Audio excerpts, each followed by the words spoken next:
Dusty's going to tell me why Mike Johnson, in fact, is a champion of regular order. I do think Mike cares more about Article 1 and regular order than Jake's opinion might have led you to believe. I mean, at least under this House Speaker, a good bit of interest in kind of bringing back, regular order.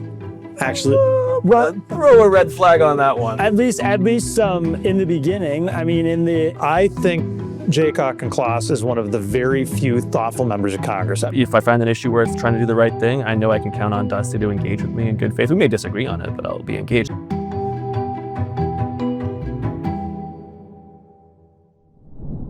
During our first day with Representative Jake Auchincloss in Washington, D.C., we had something interesting happen. A representative from the other side of the aisle joined us in Representative Auchincloss's office.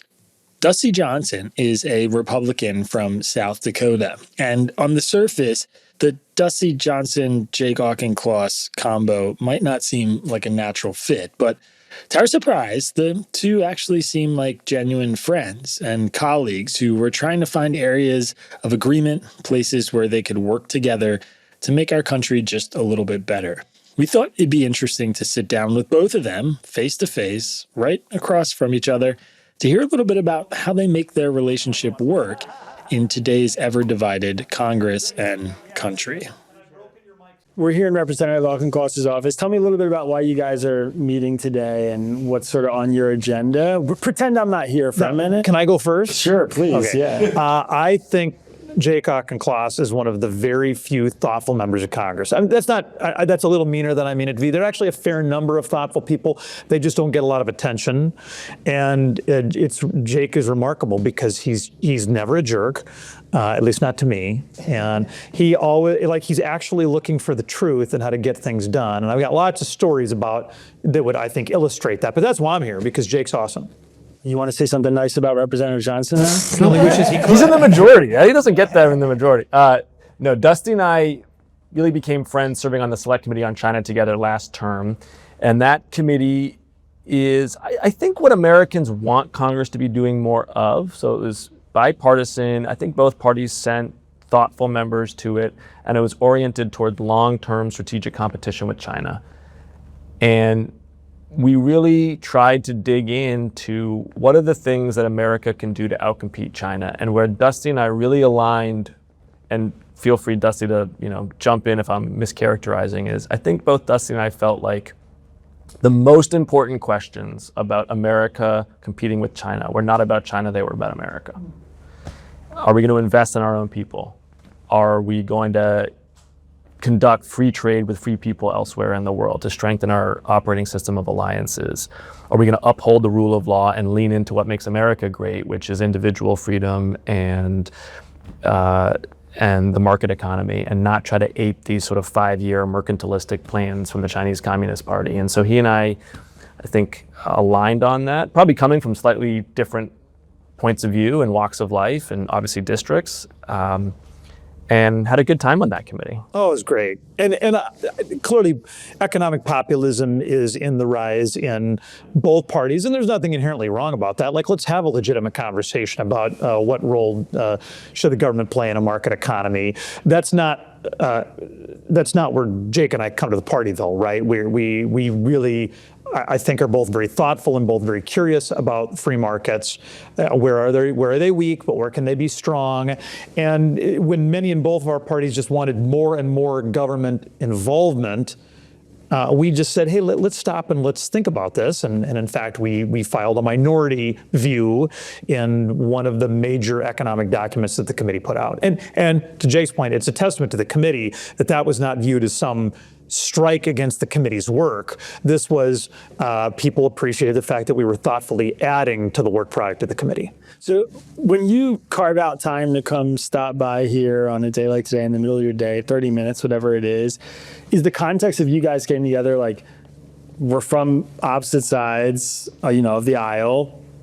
This doesn't happen enough, and we're just sort of checking in to see what's happening in each other's worlds, and maybe there's places that we can work on a piece of legislation together, amend some bill that's about to get passed. I mean, like, is that kind of your thought process when you guys come together like this? I think all of the incentives in the current political environment reward bad behavior. And I don't think my appearance in Tangled content is going to make it all that much easier for Jake to get reelected. It will probably make it harder. But if some small way I can try to make sure that the incentives are a little aligned, that people in Massachusetts understand how incredibly thoughtful and incredibly hardworking he is, I wouldn't be true to myself if I wasn't trying to contribute in that way. Okay, so I understand that one of the issues you guys see eye to eye on and want to make some progress on is the fentanyl stuff, and some of the legislative ways we might be able to address it. I'll share just quickly. I grew up in Bucks County, Pennsylvania, 5-minute drive from Trenton, New Jersey. My high school graduating class was about 1,000 people. I've seen, I'm 34 now, a little bit younger than you. I've seen in the last 10, 15 years, more and more friends die. I see stuff on Facebook, whatever. And these days, it's almost always tied to fentanyl. So it's an issue that I care a lot about. I know there's a lot of members on both sides who care a lot about it. What's the state of play right now, and what kind of issues are you guys looking at? State of play is that it's a 9/11 every week, more or less, about 70,000 Americans every year dying from fentanyl, which is the most addictive chemical known to mankind. And it is state-sponsored poisoning of the American people being conducted by the Chinese Communist Party. This is a story that has not, I think, fully penetrated the American consciousness, that about 98% of all precursors to fentanyl, what gets pill pressed into the fentanyl pills that people consume, is coming from China. And this isn't like the cocaine fields of Colombia, where it was this decentralized guerrilla network that had a very weak state that was unable to control it. This is not that. This is a few dozen manufacturers on the Chinese mainland that have a lot of illicit business that are also manufacturing fentanyl precursors and are being subsidized and facilitated by the Chinese Communist Party in order to do so. And whether you're a Democrat or Republican, that should make you angry, and we should take bipartisan action to address it. And to underline what Jake just said, we had, Jake's the co-lead of this fentanyl committee, and they are doing a great job. The leadership of that subcommittee really actually brought together some legitimate policy solutions that I was happy to endorse and be a part of. But one of the testifiers they brought was a former high-ranking DEA official who said, America does not have a fentanyl problem. We have a China problem. That's how dramatically the Chinese Communist Party controls the inflow that Jake was talking about. They could turn that dial almost to zero, almost overnight, and they choose not to, which is why when he calls it state-sponsored poisoning, he is not being hyperbolic. Absolutely. Can you explain the mechanism of it briefly? I don't think like you said, I don't think a lot of people totally understand how the drugs are actually getting here. Yes, they're getting here in a variety of ways, but the primary way is, so these Chinese chemical manufacturers make the fentanyl and they get a tax subsidy for it from the Chinese Communist Party. There's also some corruption there. The CCP officials clearly have stakes in the production of it. It's then exported to either the US West Coast or the Mexican West Coast via ship or via air. And remember that, again, unlike cocaine, very small volume has a lot of value. The weight to value ratio is totally different than it is with cocaine, which means that you can stuff in a box of shoes enough fentanyl to make hundreds of thousands of dollars in profit. So it's coming in tucked away without manifests via ship and via air to both the Mexican and American homelands. The cartels are either smuggling it up north or it's just going directly into the United States. And then I think the hardest nut to crack in all of this is actually not this movement of physical fentanyl, which is very challenging. It's the money laundering that happens afterwards. The Chinese are extremely sophisticated in laundering money over encrypted WeChat channels. And they're moving the money basically from America to the Chinese homeland with and through the cartels in a way that's incredibly hard for U.S. law enforcement to crack. And the Chinese side of this is very different than the Mexican side, as Jake said earlier. It's not like the heads of the drug cartels are moonlighting, or I guess it should say sunlighting, as an insurance salesman during the day. They don't have a illicit part of the business. It's all illicit. what Jake just described was a chemical manufacturer that a lot of what they do is legal. Ships most of what they're carrying are illicit. This is actually the soft underbelly of the China piece of this, in that these are ostensibly legitimate and responsible businesses that are trying to poison America as a sideline. We can target the licit part of their businesses to punish them for what they're doing on the illicit side.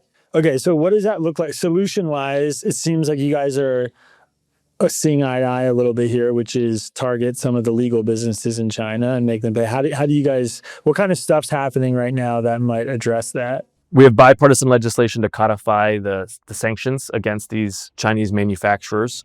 And again, as Dusty said, they are vulnerable to these sanctions. These are not lawless entities. These are entities that have a lot of business. In fact, the vast share of their lucrative business is on the lawful side, and so they don't want to be cut off from the global financial services system. So sanction them.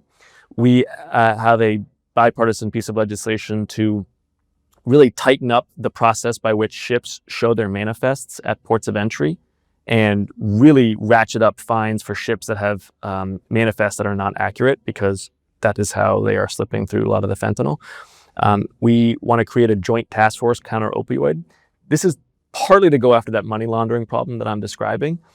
You've got lots of different agencies in the US government that have some equities in enforcing fentanyl law, but they're not communicating as well as they could be. So we want to create a fusion center. You got Treasury, Customs and Border Protection, you got the FBI, you've got ideally our intel services actually working together to share information in real time. And some of this actually segues with work that was Republican-led on the joint task force on the Mexican drug cartels.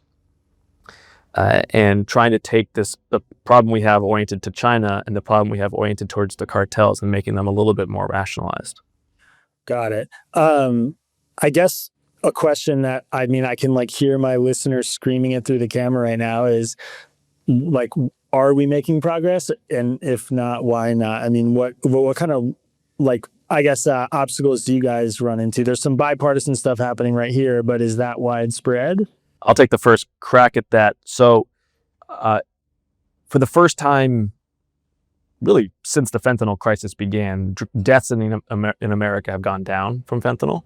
So it would be inaccurate to say we're not making any progress. However, I would say the momentum behind that progress has been mostly on the demand side, which is to say more Narcan availability, maybe some higher tolerance to fentanyl from people who are repeat users of it, leading to fewer overdoses, better education and primary prevention. That is good. That to me is an unfair burden to place on our educators and first responders. There's basically a tsunami and we're saying surf it out. That's unfair. We have to have a supply side solution to interdict and prevent these fentanyl precursors from coming in the first place. I don't feel like we're making enough progress on that. I would like the president to push his party to pass this bipartisan legislation and to allow Congress to a certain extent to be the bad cop for him. Congress can come in and be like, we are going to insist in a bipartisan way on these really draconian laws against Chinese manufacture and export of fentanyl. And Mr. President, as you're negotiating with China, use this as a foil a little bit. We want to strengthen your hand. There's a lot of things I don't want to strengthen the president's hand on. A lot. This is actually one of them that I would be okay with him having a stronger hand on is fentanyl in China. But he's not even asking Congress for help. And Dusty, tell me if I'm wrong about that. I do think this issue is ripening. I think we're making progress. Sometimes it's hard to see the progress until it bears full fruit.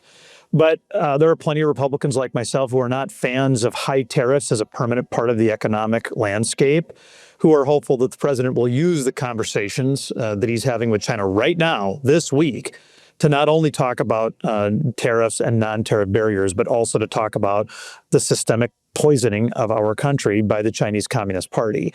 If we don't talk about the precursors as a part of these conversations with Xi, we are making a huge mistake. I think there is really, you look at Taiwan as a core national interest of the Chinese Communist Party. There's no one deal that changes that scenario. But there are some wins that are many concentric circles removed from the Chinese Communist Party's core interest that we could get with concerted effort. We need them to stop importing Iranian oil. We need them to stop exporting fentanyl.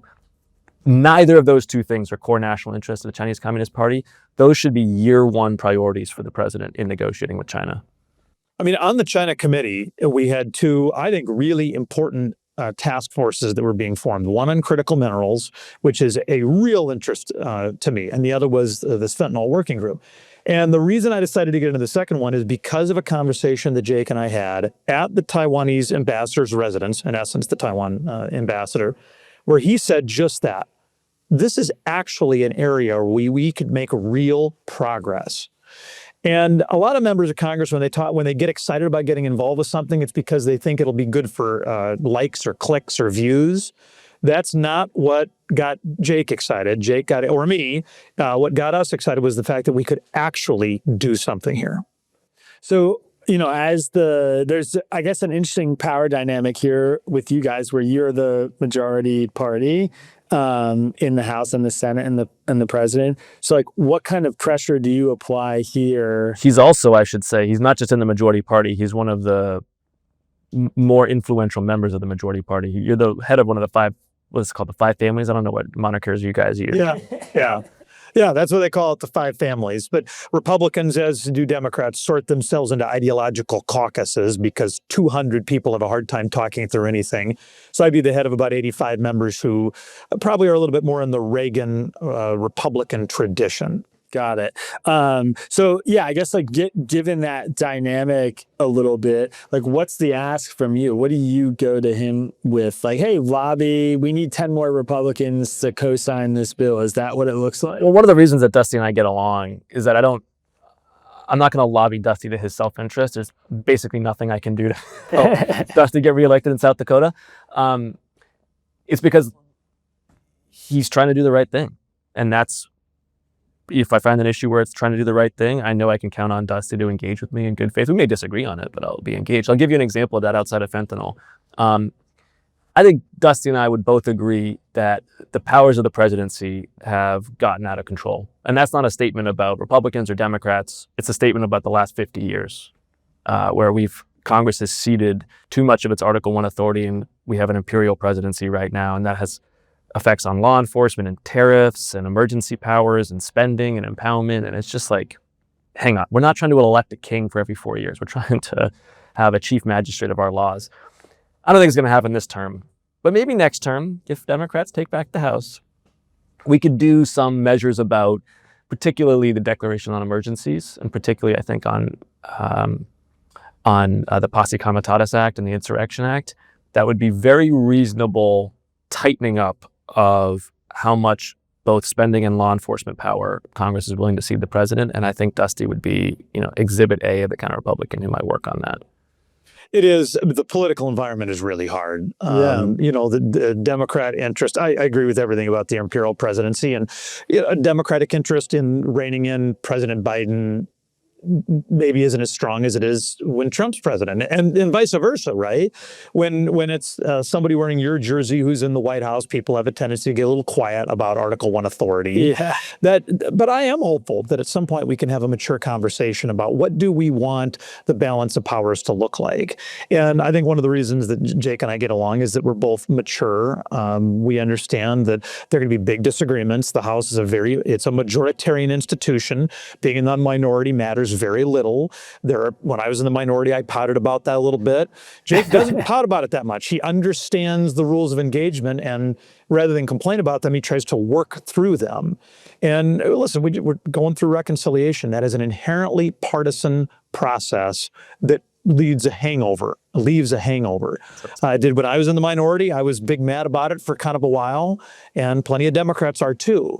The question is, can responsible people still find a way forward, even if they're irritated by the majoritarian institution? Dusty, do you think we're doomed for this pendulum of reconciliation back and forth? Basically, like there's marginal legislating when there's divided government, and then both parties are just waiting for the trifecta, and this dude does this very sloppy legislating, and it's sloppy on both sides. Like, it's just...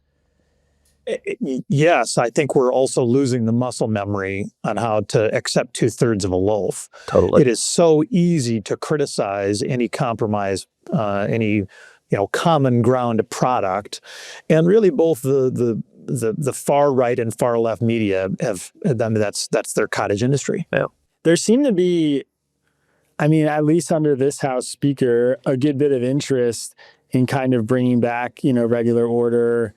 Actually, Well, throw a red flag on that one. at least some in the beginning. I mean, in the House Speaker election process, there was lip service paid to it. It's everybody running for office in these chambers. They're going to empower their membership. I guess the question I was leading into was like, who are the people now in Congress that are, I don't know, actually genuinely interested in that? Because like you're saying, I hear a lot of people talk about that. Like, we're going to go back to regular order. We're going to vote on all these, we're not going to do an omnibus bill. We're going to do it by committee. I mean, The Speaker does not care about regular order, and he doesn't care about, frankly, Article 1 as a separate and co-equal branch of government. I think Mike Johnson's a nice guy. I am deeply disappointed in his willingness to stand up for a separate and co-equal branch of government. I mean, Paul Ryan, agree or disagree, Paul Ryan felt of himself as someone who had a constitutional responsibility. I just have not seen that from Mike Johnson. There are Republicans who do care beyond Dusty about how we have regular order. And in fact, we had a whole committee, the Modernization Committee, that did 250 recommendations that were bipartisan and very thoughtful, and small ball to very big changes, everything from like the travel schedule, for how people go back and forth to Washington, all the way through things like regular order and how the committees function. And I would like to see those reforms be expedited out of that Modernization Committee. Dusty's going to tell me why Mike Johnson, in fact, is a champion of regular order. I think Mike cares more about Article 1 and regular order than, perhaps Jake's opinion might have led you to believe. No, we are living in a really messy era, and so I would agree that nobody's been perfect. I mean, more appropriations bills were passed off the House floor individually in the last Congress than had been done in, I'm making this up, 20 years. And indeed, with this reconciliation, it was the individual committees. Now, only Republican members, right? I mean, empowering members in this process only means empowering Republican members. I know that's an irritant to the Democrats, but I observed that reconciliation under the Speaker Emerita was far more, decision-making was centralized in the Speaker's office. Committee chairmen and their members have had a lot more power this time around under Republicans. Again, that's not going to make Jake happy, but that's part of it. Partly because I don't think it. I will cede the point that the Speaker's office for the American Rescue Plan and for the Inflation Reduction Act was incredibly powerful. Absolutely, cede that point. I would say with this reconciliation, it's not the Speaker's office that's true. It's the White House. I mean, when Mike Johnson has a whip count problem, he's not doing what you would expect of party leadership to do, which is some combination of, arm twisting and persuasion. You get to like 180 votes with agreement. You get 20 more votes, maybe with like love. And then you get those last 15 with just pure fear, right? You need some combination therein. I don't see Mike Johnson able to do that. He just goes into the cloakroom and puts the president on speakerphone, and the president is his whip. Clearly, Donald Trump is a singularly powerful figure in modern American politics. It would be a dumb speaker that would not utilize that partner when you need to. But I do think, the math that Jake described, I think is kind of how it works today, other than the fact that when you get 5 holdouts, you just can't move. Then, the president gets on the phone. And it's not hard to imagine that President Obama was occasionally used in a similar way when they needed him to break a logjam.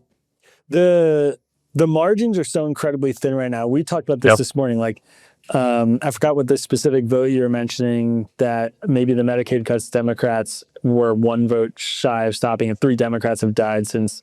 It's like, it is mind-bogglingly narrow right now and thin, these margins. When you guys are, talking about incoming legislation, bills like that, are you ever looking to move someone like Dusty to your side or move someone like Jake to your side? Or are you guys kind of just like you don't really go there. You work on the stuff that you agree on. You're not trying to change each other's minds. Does that happen in a bipartisan relationship like this in 2025? It's like Jake said. I mean, you don't want to wear your partners out Right. by, I mean, most legislation that passes through this place for any given week actually does pass with a couple hundred Democrat and a couple hundred Republican votes. Those are bills of less consequence. And then we'll get 1 or 2 or 3 bills that do have consequence. And those in the House, because of the makeup of the House, really are, unfortunately, shirts and skins bills every week.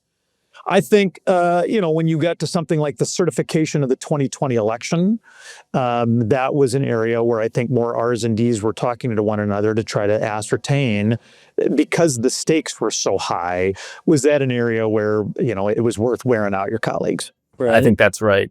By the time you're on the House floor, you're not changing people's minds ahead of a vote. People have, these are professionals. Everyone's done their homework and understands what they're voting on. And why they're voting on it. I think the way these partnerships get built out is trying to see issues of general interest from different angles. So I'll give a specific example. Drug pricing is very much salient these days in Congress. And there's been there's been some partisan solutions to that. Democrats put in Medicare drug price negotiation and the Inflation Reduction Act on the reconciliation bill that we did. And Republicans have some, actually some good faith criticisms of that effort and its consequences. But then there's been bipartisan work on pharmacy benefit managers, who are the middlemen of drug pricing. And then I think there's a potential, and the kind of thing I would go to a Republican on is like, well, clinical trials. How do we make clinical trials more effective? I'm not even sure how you would figure out how to make that a partisan issue at this point. I'm sure we'll figure it out ultimately. Yeah. But so seeing an existing issue, drug pricing, Americans care about it. It has some stale points of partisan disagreement, but it also has some fruitful points of potential bipartisan work, but you got to find those early. If it's up by the time it's on the House floor, way too late.